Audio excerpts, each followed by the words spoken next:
পুরস্কার বিদ্যা সুন্দর বুদ্ধদেব বসু।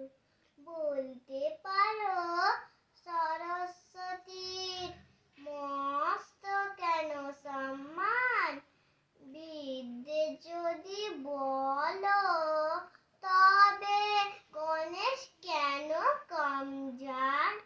সরস্বতী কি করেছেন মহাভারত লেখেননি, ভাব দেখে তো হচ্ছে মনে তর্ক করাও শেখেননি।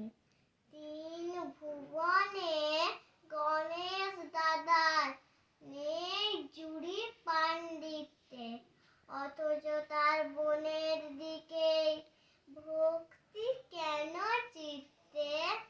সমস্ত রাত ভেবে ভেবে এই পেয়েছি উত্তর, বিদ্যা যাকে বলি